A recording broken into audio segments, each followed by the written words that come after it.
Olá, crianças! Tudo bem com vocês? Vocês gostaram do Natal e do Ano Novo?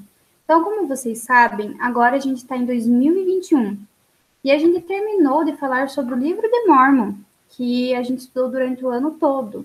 Agora, em 2021, a gente vai falar sobre doutrina e convênios. Durante o ano, a gente vai ver quem escreveu esse livro, sobre o que ele fala, por que ele é tão importante. Então, eu vou contar para vocês o que aconteceu para surgir esse livro tão especial. Há muito tempo atrás, Cristo foi morto por nós, e depois disso, seus apóstolos também foram mortos. Com isso, a Igreja de Cristo foi sendo modificada aos poucos, foi deixando de ser verdadeira, até não ter mais uma Igreja de Cristo na face da Terra. Então, ela foi desaparecendo da face da Terra. A Terra, ela ficou por muito tempo assim, na escuridão, sem ter uma igreja verdadeira, sem ter o poder de Deus na face da Terra, que é o sacerdócio. As pessoas, elas estavam muito confusas, elas não sabiam a verdade do Evangelho, não sabiam o propósito delas aqui na Terra. Além disso, muitos falsos profetas confundiam ainda mais o povo, porque ficavam contando mentiras. Então, um menino chamado Joseph Smith também estava muito confuso. Só que ele foi orar ao Senhor, perguntando qual era a igreja verdadeira, o que era verdade. Então Cristo e o Pai Celestial apareceram para ele, e ele foi instruído que no momento nenhuma igreja era verdadeira, e que ele, com a ajuda de Cristo e de Deus, iria restaurar a igreja, seus mandamentos, também iria traduzir o livro de Mórmon, que é o livro que a gente estudou no passado. Por ele ser de povos muito antigos, estava numa língua diferente, então precisava ser traduzido. E esse livro, junto com a Bíblia, teria a plenitude do Evangelho. Então, agora, a partir desse momento, a gente teria o verdadeiro Evangelho na face da Terra. Para começar o estudo desse livro tão importante, no capítulo 1, no versículo 17, fala: Portanto, eu, o Senhor, conhecendo as calamidades que adviriam aos habitantes da terra, chamei meu servo Joseph Smith Jr. e falei-lhe do céu e dei-lhe mandamentos. Então, esses mandamentos que o Senhor deu a Joseph para os nossos tempos, e a história da igreja viva sendo restaurada na terra, sendo construída novamente, estão contidas nesse livro, chamado Doutrina e Convênios. Então, já que vocês conhecem um pouquinho da história do livro Doutrina e Convênios, vamos nos aprofundar um pouquinho nessa escritura que a gente já leu.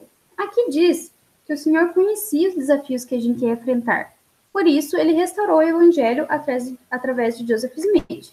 Então, ele sabia que a gente iria precisar do evangelho, das suas instruções. Vamos pensar o seguinte: a gente vai fazer uma viagem bem legal de carro, mas a gente não sabe para onde a gente vai ir. Então, a gente pode ir para um lugar muito quente, uma praia, então a gente teria que levar brinquedos para a praia, chinelo, chapéu, comida, dinheiro. Ou a gente pode ir para um lugar bem frio, só que daí muda os planos, né? A gente teria que levar casaco, bota, luva, para ficar bem quentinho, comida e dinheiro. Então, o Senhor sabe para onde a gente vai. A gente não sabe e não consegue escolher o que é melhor para nós. Mas o Senhor sabe para onde a gente vai. E Ele vai nos falar o que nós precisamos fazer e Ele vai nos preparar para isso. Então, Ele sabia das dificuldades que a gente iria sofrer e nos deu um presente, um mapa que nos ajudará em toda a nossa vida, que é o Evangelho e seus mandamentos. Mas como o Evangelho de Deus nos ajuda a lidar com os problemas da nossa época? Um dos problemas que a gente está vivendo agora é a pandemia do coronavírus. As escolas, muitos lugares que a gente frequentava muito legal estão fechados, as pessoas ficam doentes, porém temos o Evangelho, a gente sabe de onde viemos, para onde a gente vai, podemos conversar com Deus, confiar nele, que tudo isso passará e ele vai sustentar nossa família.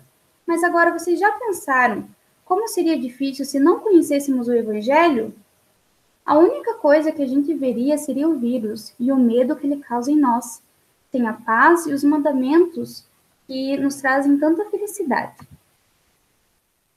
Para muitas pessoas é assim que elas vivem, né? Elas não conhecem o verdadeiro evangelho. A igreja ainda não existe na vida delas. E você conhece essas pessoas? Você conhece algum amiguinho, algum vizinho que não tem o evangelho na vida dele? Como que a gente pode ajudar outras pessoas a aprender sobre a igreja? Então, agora com a pandemia, a gente pode pedir para os nossos pais compartilhar as escrituras pela internet, pelas redes sociais, pelo WhatsApp, pelo Instagram, convidar as pessoas para assistir uma reunião sacramental, ou até mesmo futuramente vocês podem servir uma missão de tempo integral e compartilhar essa verdade do Evangelho para todas as pessoas. Continuando o estudo do capítulo 1, diz assim, no versículo 37 e no 38. Examinai esses mandamentos, porque são verdadeiros e fiéis, e as profecias e as promessas neles contidas serão todas cumpridas. O que eu, o Senhor, disse está dito, e não me desculpo. E ainda que passem os céus e a terra, minha palavra não passará, mas será toda cumprida, seja pela minha própria voz, ou pela voz de meus servos. É o mesmo. Então, a gente viu ali que a voz do Senhor é constante. Vamos ver algumas coisas que não são constantes, que são momentâneas. Por exemplo, uma bola de sabão. Uma bola de sabão é muito momentâneo. A qualquer momento ela pode estourar. Um bloquinho de gelo.